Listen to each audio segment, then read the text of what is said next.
Hi and welcome to Quilting with Lori. My name is Lori Dickman. Today I'm going to be sharing with you how to make the Handy Andy Black, which is the first black that we're going to make in this quilt, which is the Ducks in My Pond quilt. It's a great scrappy quilt. There are 4 different blacks that are used to make this quilt. What I'm going to be sharing with you over this next year is how to make each and every one of the 12 quilts in this book, in my Speedy Solutions Patterns book.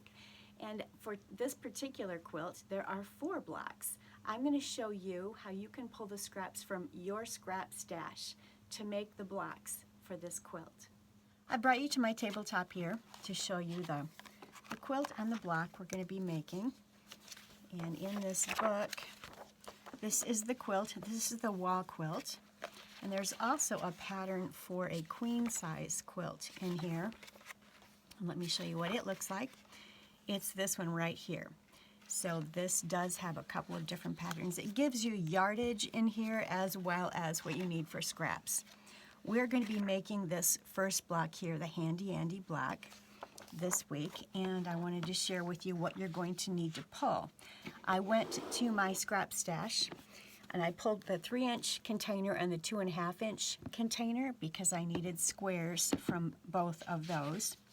So for each Handy Andy block that you make, if you are doing the wall quilt, you're going to need 4 of these. If you're doing the queen quilt, you'll need 22, or maybe you're making a completely different quilt and you just want to know how to make this Handy Andy block. Then you identify how many blocks you'll need, and then you'll need to multiply this times the number of blocks that you'll need for your quilt.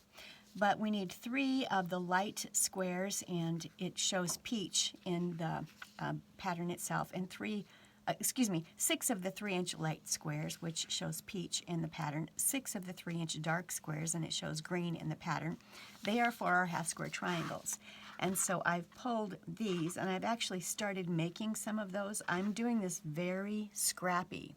So I have pulled some lights and some darks, or brights, if you will, and I'm going to make half square triangles with those 3-inch squares, and they will be trimmed down to 2.5 inches.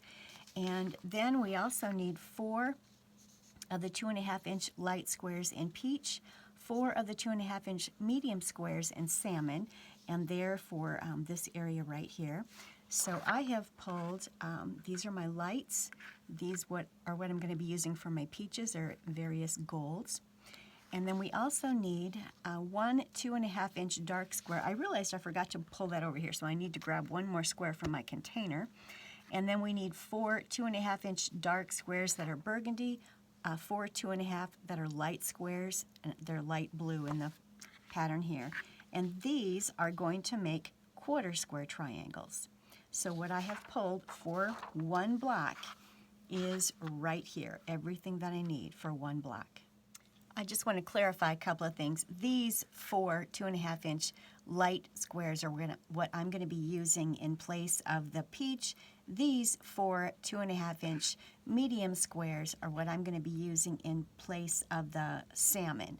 So I have those, plus I've grabbed my centered dark square, and it's 2.5 inches. So now I have everything that I need for this one block. And the first thing I always like to do is start out with the half square triangles, get those made, get them finished. Last week I shared with you in the video how to make half square triangles using the squares from your Speedy Solutions scrap stash. I'm basically going to take a light and a dark, and in this case, the size for this particular block is a 3-inch square here. I'm going to put them right sides together. I am going to draw a line diagonally, and I'm going to sew a scant 1/4 inch on both sides. There we go. There's the line. I sewed a scant 1/4 inch on both sides of that line. I want to make sure that you can see that. So that was done, and now I'm going to end up basically with 2 half square triangles when I cut it apart on that line. And so here is the second one there. And I've done that already with these. So here we have a couple of them finished. And now these definitely have to be squared up to 2.5 inches. That is very important, because right now they're a little bit too large to use in the block. They have to be 2.5-inch squares so they match up with everything else. I will link the video from last week so that it walks you step by step through making these half square triangles. I have made these throughout the 52-week series of Scrappy blocks that I conducted. Almost every video had a demonstration of how to make that half square triangle using larger squares, putting them together, right sides together, drawing a diagonal line, sewing a scant quarter inch on both sides, cutting apart on the diagonal line, and then pressing and then squaring them up to the required size. Now we're going to make the quarter square triangles. And what we're simply going to do for this is cut each of these on the diagonal once. We're just going to simply cut them, and then we're going to sew them together with its mates here. So the darks and these lights are mediums, I guess you could call them, are going to be going together in this quarter square triangle. So let me show you how we're going to do that. All right, I've pulled a dark and a light. I'm using browns and burgundies and various blues for my quarter square triangles. I am going to simply, I'm going to just put them together and make one cut. I'm going to cut diagonally from one corner to the opposite corner, so that you have 4 little sections here, 4 triangles. All right, so once you have your 4 triangles, you're going to simply sew these together like that to create a quarter square triangle. So you can flip this right sides together, sew a scant quarter of an inch there, and flip this one right sides together, sew a scant quarter of an inch there, open them, press them, and then those 2 sections will be sewn together here to create a quarter square triangle, a very simple way to create a quarter square triangle. Once that's sewn together, then you do need to make sure that it gets squared up to 2.5 inches. Let me sew these, I'll bring these back to the tabletop. All right, I've sewn these together. And I'll turn these around here. I would recommend starting at the top as you're sewing and sew to the point, sew off the point, otherwise you're going to have a hard time. And I've sewn these identical just like this, but that allows for us to have a quarter square triangle. And so right now I've just finger pressed, and I finger pressed to the dark. Now you can simply just put this unit over this unit and see if I feel like I'm fumbling here. There we go. And nest those seam allowances there, and then you're going to sew a quarter of an inch across there, and I'll bring that back. I'll do that, and I'll bring it right back so you can see what that looks like. You'll definitely want to start stitching with a leader, so put that leader, it's just a little scrap of fabric, start sewing on that, and then start sewing down your unit, because you're actually sewing onto a point there, and it would be very difficult to do that without a leader. So that has been sewn. Here it is open. I can finger press it, and then I'm going to take it to get it pressed at the iron, and I believe I'll probably do some starching with Mary Ellen's Best Press. And then I need to square it up to 2.5 inches. And for your block, you need a total of 4 of these. So we need to make up 4 of those. I want to point something out. You do need 4 of these quarter square triangles for your block. What I'm going to do in what I have done here is I've pressed open that last seam allowance. It just helps to eliminate some added bulk. And keep in mind that every one of these outside edges is on the bias. You've cut on the diagonal, so it is on the bias. So it's really important that you do give these some starch to give them some body, and be careful that you're not pulling and stretching on them as you're working with them. And so I'm going to go up and get this pressed and starched, and then I'm going to make the rest of them first. I need to make 3 more of them. And then I'm going to square them up to 2.5 inches. So I got my half square triangles and my quarter square triangles pressed and squared up. They are all squared up to 2.5 inches. And I used a rotating mat and my square up ruler to get those squared up.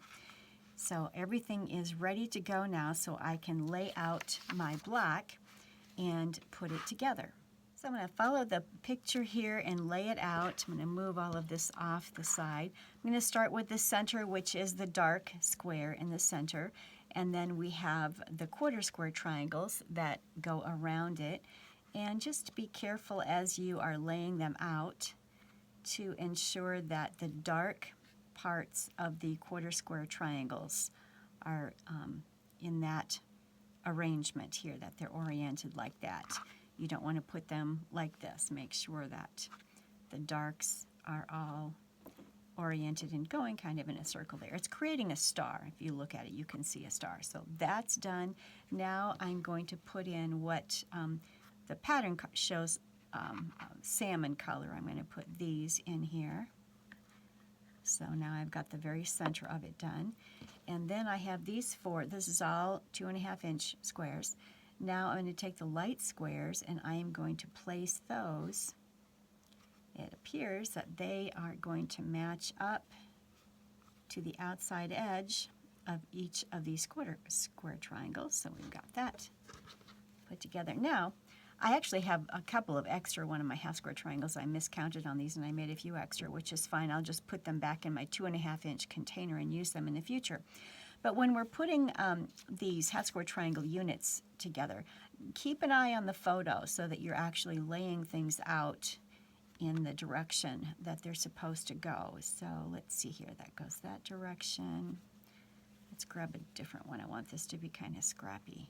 All right, so all of the darks are facing me, if you will. So that's how those are going to go. Now I'm going to do this one up here. And let's see here. There we go. And we'll put this one here.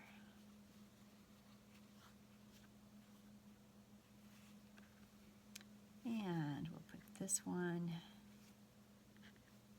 here. Whoops. There we go. And then check and double check and check and double check to make sure that you have everything laying the way that you want it. Okay, so this is the Scrappy block. Let's say you don't care for something. Maybe you'd like to change out these squares right here. And so let's pull those out. We could put some dark in there. Let's see what happens if we do put this dark in here.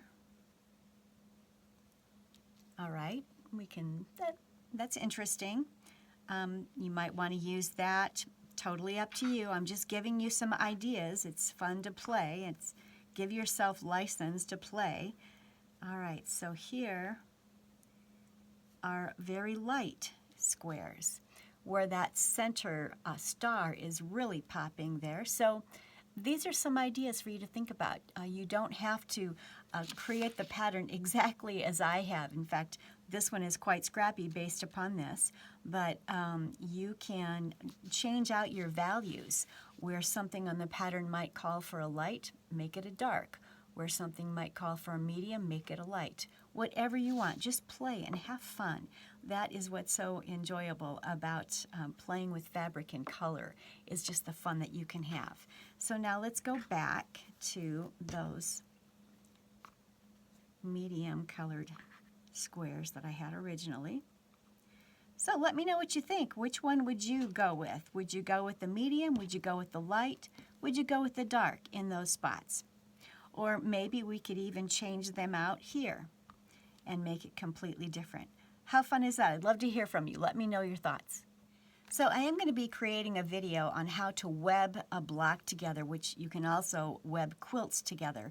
It's a process that I love to do, and I just lay out the blocks next to my sewing machine, and I start in the upper left, and I finish those 2 rows, and then they add the next and the next and the next. It's a very simple process, and I've been asked to provide that. So I will get that ready, and that should be loaded next week. I do have the rest of my week, this week, I will be lecturing and doing workshops for a quilt guild, so I won't be able to do anything more this week, but I will get this block loaded for this pattern, and then next week I'll finish with the other blocks that are required for the Ducks in My Pond quilt. So this is the wall quilt, this is the queen size quilt, and we'll be making all 4 of these blocks, and I'll get to the rest of them next week.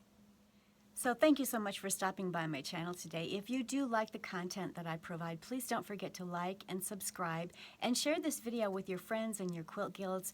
That really does help this channel to grow, and it gets out to more quilters just like yourself. Thank you so much for doing that. So until next week, happy quilting.